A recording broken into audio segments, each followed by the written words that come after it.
sometimes all those great drugs and some of the drugs Dr. Yushek don't work. The clinical trials are how we got all these new drugs. So I want to talk a little bit about what that means and what questions you may need to ask as you may be thinking about clinical trials. So clinical trials are basically any research that involves people. There's trials to treat cancer, there's trials to figure out how to diagnose cancer or to prevent cancer from happening. We even have trials on how to manage these side effects that occur.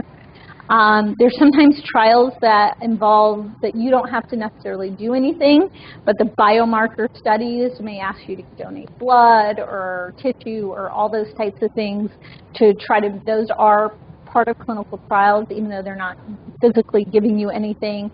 And often there's studies called observational studies where they may just ask for information where you don't necessarily get a new drug or anything like that. So trials are determined in phases, and these phases used to be very clear, and I will be honest, just even last 5 years or so, it's murky what these different phases actually mean. Traditionally, phase 1 is where these are the trials that the first time they enter a human, and where we're trying to figure out what is the correct dose to use. They've been studied in the lab, they've been studied in animals, and it's the first time in humans. And phase 1 trials are really not what they used to be. And this is where I say it gets murky. Because a lot of people say, well, phase 1, I don't know. And sometimes it is that I don't know. But nowadays, there's a lot more science that goes into what goes into a patient. So it used to be that every time a drug was new, it was offered to every patient with cancer to see. Now we know a lot more about drugs. So there's sometimes phase 1 trials that are very specific to even melanoma, or we kind of know we want to use it in these type of cancers because it's more predictive. Also, a lot of times, things are called phase 1 because they're studying interactions between drugs, not necessarily because the drug is new or they're combining new things together. Phase 2 is usually what comes after phase 1. So if they do a phase 1 trial in multiple patients and they say, oh, look, melanoma patients are doing really well, we want to do a trial just in melanoma. That's usually phase 2 to get a better idea of how active the drug is in a patient. Phase 3 trials are usually what leads to an approval of a drug. It's a larger study particularly, and it's really usually what changes the standard of care. A phase 3 trial is usually a trial that compares whatever is the standard to whatever the new agent is. And these are the trials that most likely lead to approvals of new drugs, and basically, so your insurance company will now pay for it. Sometimes there are phase 4 studies, which mean the drug is approved and on the market, but they want to know more about the drug. So what they call post-marketing studies. So when it's available to all patients, what is happening with the treatment. So a clinical trial lingo, if you're ever introduced a clinical trial, there's a research team.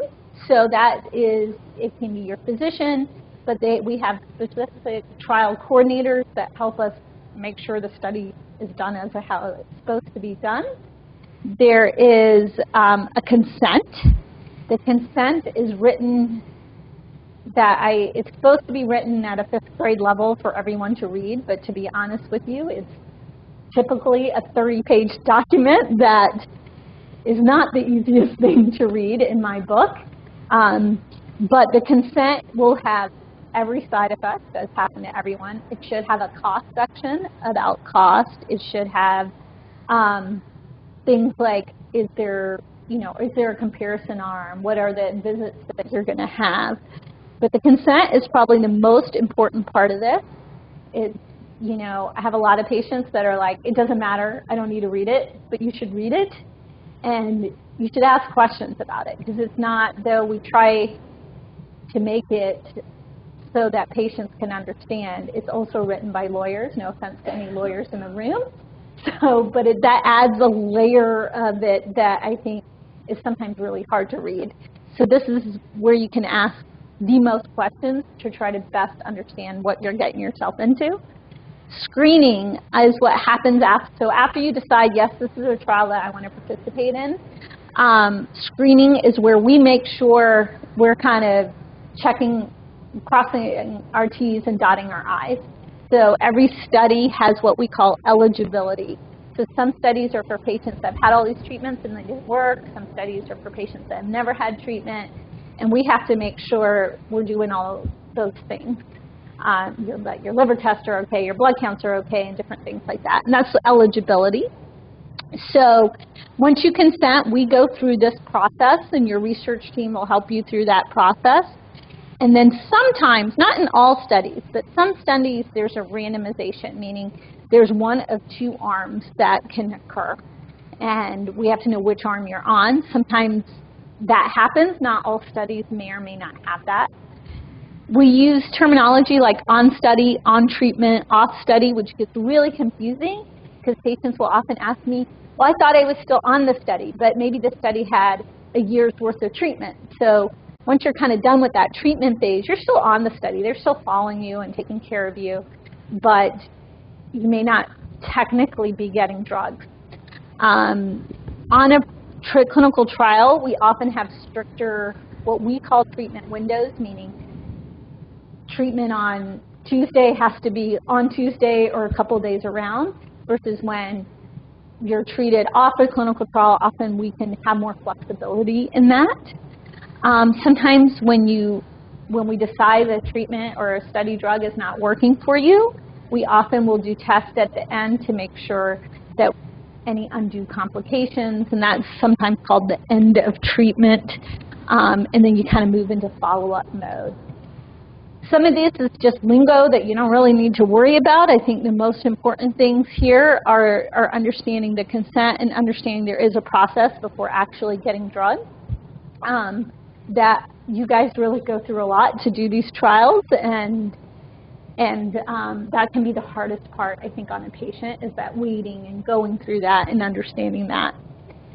So I thought I'd go over some of the questions that often come up in my clinic when I introduce a trial.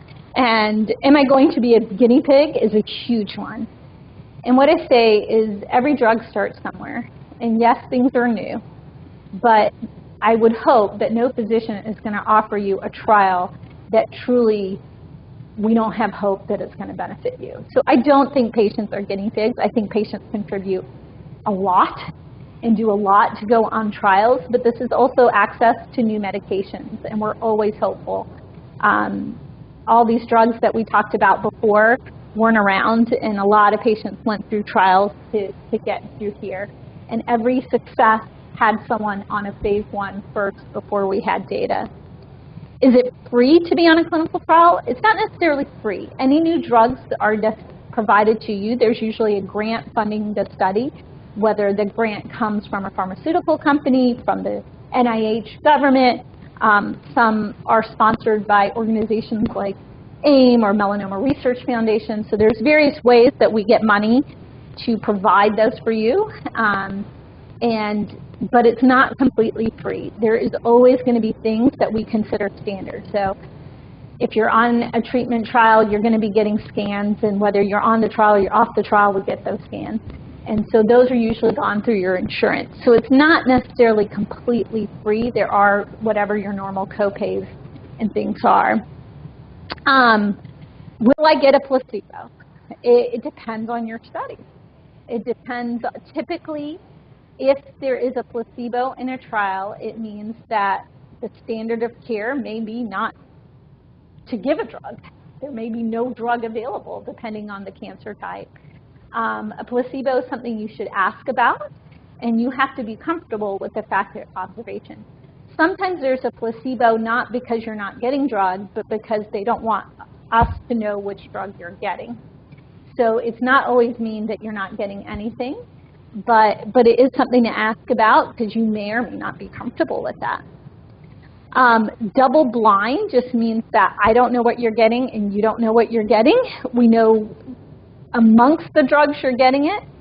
Even if you're on a study that is what we call blinded, It doesn't, if there is a reason, we need to know, meaning to treat your side effects or to plan further treatment for your cancer. You can always find out for those reasons. No one wants to put anything at risk if you need to know, but if you're doing well, we typically don't know. Do I have a choice of what I'll get? I would say that's a question you should ask when you're getting a trial. Many studies, there is not a choice. You will get one or the other, or you need to be okay with that. Some studies, they may have a choice. Will you still treat me if I'm not on a trial? Of course. Your physician is your physician. They're offering you the trial. If you don't want to do it, you don't want to do it. It should be the same relationship either way. I get this question a lot: what will get me kicked off a trial? And I hate that terminology. I'm like, no one's kicking you off anything. I mean, the reasons if you're getting a drug to stop it is, one, if it's not working. Two, if it's having a side effect that either I or you say is not worth it. You don't get kicked off for no reason. So I don't like that terminology, but I see what you're saying, you know. And I'm afraid sometimes that I think people don't tell me side effects because they're worried about that exact question. And I understand, but it's more about your safety and making sure we're doing the right thing for you and your cancer. So the trial is also always second to those two things. Who will know my clinical information? Of course, your treating physicians and your research team will know your information. However, when it goes to, a lot of times trials are done between multiple institutions, multiple places throughout the country. Usually there's just a number and they don't know who you are in particular. Often studies will also be working on, is a drug working, but often part of it is also to figure out why, if it is working, why, if it's not working, why not. So often there's additional blood work we get, or we get biopsies to try to determine that. Usually you do not get a result, because to be honest with you, sometimes we don't know the right question to ask till later, and we go back. Also, we're trying to find out what it means too. So typically it's not something that you get a result for if it's purely done for research. Will I be able to stop the trial if I don't want to continue anymore? Always. You always have the right. It seems like there's like 50,000 papers that people sign that you're signing your life away, but you always have the choice. You don't have to have a reason to stop. You can just say, the traffic's too bad and I'm not coming anymore, and it's fine. Are clinical trials for everyone? And they're not for everyone. Though we really believe here at Emory that trials are our way forward, and our trials are a way for us to get new medications and do better. They're not always for everyone, and we completely understand that. A lot of times it's hard because of all these what we call eligibility issues. There's not always the perfect trial. They have all these criteria. And sometimes it doesn't work out, and that's fine. The travel, a lot of these treatments have to be done here. It's not something, and many of our patients travel a great distance to come see us here, and you might have a lot of appointments. We understand that. It's a cost. It's, you know, you have to have family, you have to have a lot of people involved to get it to happen. Sometimes there's more procedures. Meaning more scans or more biopsies, more different procedures. And I find that goes both ways. Some of my patients love the extra procedures. They feel like comforted by having more scans or more things. Some of my patients hate it. They're like, I am not going through any more tests. So it's an individual decision that you and your physician have to make together. The potential for toxicity is always there, and especially on new drugs. Some of those toxicities may be unknown, and not everyone is comfortable with that, and that's completely understandable. There is less control. You're kind of handing yourself over, you know, and we understand that you don't get as much control in some of the decisions that are made on our trial, meaning sometimes it's different treatment options or those things, and not everyone is comfortable with that. So though we really believe in trials, we also understand that it's not for everyone. And those are things you have to ask yourself, whether you're okay with those things or not, so we can help get you through it. But I do encourage people to always think about it because we're always looking for the next best opportunity really for you, and it really makes a huge difference. I still follow all the patients that we had on the original trial with nivolumab or that's out now, and they're still in our clinic. And at the time they went on that study, they took the biggest risk of all, and we just are so grateful for all those patients that contributed and all you contribute on a daily basis, no matter whether you do a trial or not. So thank you. And hopefully we'll be moving forward, and this conversation will be different in just a few years.